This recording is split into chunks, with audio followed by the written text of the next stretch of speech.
ആരോടെങ്കിലും എന്തിനോടെങ്കിലും പ്രണയത്തിലാവുകയാണ് പ്രധാനം.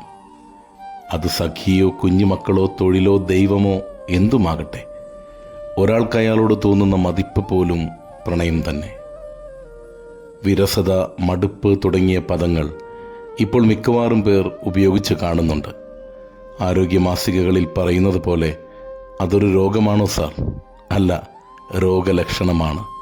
പ്രണയം പടിയിറങ്ങിപ്പോയതിൻ്റെ. ഒന്നുറപ്പാണ്, ഒരാൾ പാടുകയും എഴുതുകയും പാചകം ചെയ്യുകയും ചെയ്യുന്നത് എല്ലാവർക്കും വേണ്ടിയല്ല, ഏതോ ഒരാൾക്ക് വേണ്ടി. ജപ്പാനിൽ ഒരു സംഗീതജ്ഞനുണ്ടായിരുന്നു. അയാൾ വയലിൻ വായിക്കുമ്പോൾ അയാളുടെ ചങ്ങാതി മിഴിപൂട്ടിയിരിക്കും. അയാൾ മലകളെക്കുറിച്ച് പാടുമ്പോൾ ചങ്ങാതി പറയും, ഉവ്, ആ തണുത്ത കാറ്റ് എനിക്ക് അടിക്കുന്നുണ്ട്. അയാൾ മഴയെക്കുറിച്ച് പാടുമ്പോൾ ആ മഴയിൽ ചങ്ങാതി ഈറനായി നിൽക്കും. കൂട്ടുകാരൻ മരിച്ചു. അന്നുതന്നെ ഗായകൻ തൻ്റെ വയലിൻ്റെ തന്ത്രികൾ പൊട്ടിച്ചു കളഞ്ഞു. പിന്നീട് ഒരിക്കലും അയാൾ പാടിയിട്ടില്ല. ഇന്നും ഉറ്റ സൗഹൃദങ്ങൾ ഉടഞ്ഞു പോകുമ്പോൾ തങ്ങളുടെ സംഗീത ഉപകരണങ്ങളുടെ തന്ത്രി പൊട്ടിക്കുക ആ നാട്ടിൽ ഒരു രീതിയാണത്രേ.